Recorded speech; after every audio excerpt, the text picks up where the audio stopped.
Wherever you go, whatever you do, throw a little at it. Omax, Vest and Briefs. நெல்லை வீரவநல்லூர் இரட்டை கொலை வழக்கில் தொடர்புடைய அஜித் என்பவரை காவல்துறையினர் துப்பாக்கியால் சுட்டுப்பிடித்துள்ளனர்.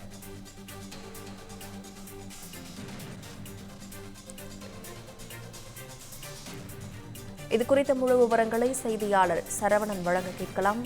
சரவணன், இது குறித்த முழு விவரங்களை பதிவு பண்ணுங்க. வணக்கம் திவ்யா.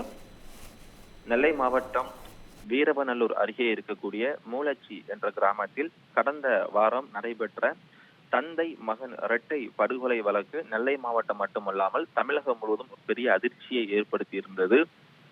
19 ஆண்டு காலமாக இருந்த முன்பகையின் காரணமாக ஒரே குடும்பத்தை சேர்ந்த பலர் அடுத்தடுத்து கொலை செய்யப்பட்டு வந்த சம்பவம் தமிழகம் முழுவதும் பெரிய அதிர்ச்சியை ஏற்படுத்தி இருந்தது.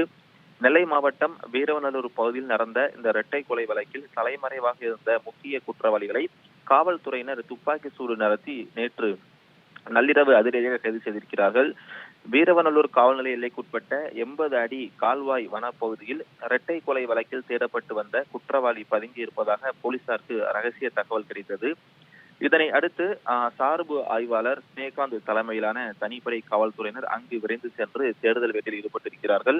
அப்பொழுது அங்கு பதுங்கி இருந்த மூலச்சி என்ற பகுதியை சேர்ந்த கிருஷ்ணன் என்ற அஜித் 28 வயதான அவரை போலீசார் பிடிக்க முயன்ற போது அவர் மறைத்து வைத்திருந்த அரிவாளால் காவலர் பரமசிவத்தை சரமாரியாக தாக்கியிருக்கிறார். இதில் காவலர் பரமசிவத்தின் இடது கையில் அரிவாள் வெட்டுக்காயம் ஏற்பட்டிருக்கிறது. தற்காப்புக்காகவும் குற்றவாளியை கட்டுப்படுத்தவும் காவல்துறையினர் மேற்கொண்ட நடவடிக்கையில் அஜித்தின் கால்களில் துப்பாக்கி சூடு நடத்தி அவரை மடக்கி பிடித்து கைது செய்திருக்கிறார்கள்.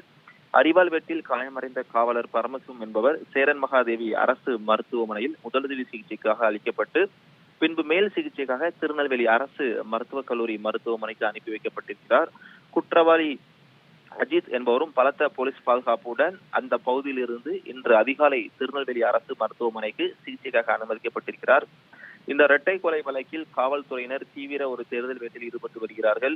நேற்று இரவு மற்றொரு குற்றவாளியான சுபாஷ் என்பவரை போலீசார் கைது செய்திருக்கிறார்கள். அவர் தற்பொழுது உடல் நலம் பாதிப்பு ஏற்பட்டு திருநெல்வேலி அரசு மருத்துவமனையில் அனுமதிக்கப்பட்டிருக்கிறார். அது மட்டுமில்லாமல் இன்னொரு குற்றவாளியான மணி என்ற மணிமாறன் நேற்று நீதிமன்றத்தில் சரணடைந்திருக்கிறார். இருசக்கர வாகனத்தில் சென்று கொண்டிருந்த தந்தை மற்றும் மகன் மீது வேகமாக பின்னால் காரில் வந்து இருசக்கர வாகனத்தை இடித்து கீழே தள்ளியதில் அந்த 5 வயது சிறுவன் சம்பவ இடத்திலே உயிரிழந்திருந்தார். அது மட்டுமில்லாமல் இருசக்கர வாகனத்தை ஓட்டி சென்றிருந்த அவரது தந்தை பெருமாள் என்பவரை துடிக்க அரிவாளால் வெட்டி படுகொலை செய்த சம்பவம் நாடு முழுவதும் அதிர்ச்சி ஏற்படுத்தி இருந்தது. இந்த வழக்கில் தற்பொழுது வரை நெல்லை மாவட்ட காவல்துறையினர் 14 பேரை கைது செய்திருக்கிறார்கள்.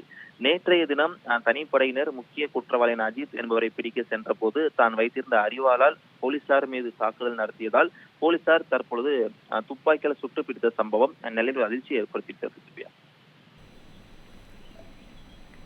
விவரங்களுக்கு நன்றி சரவணன்.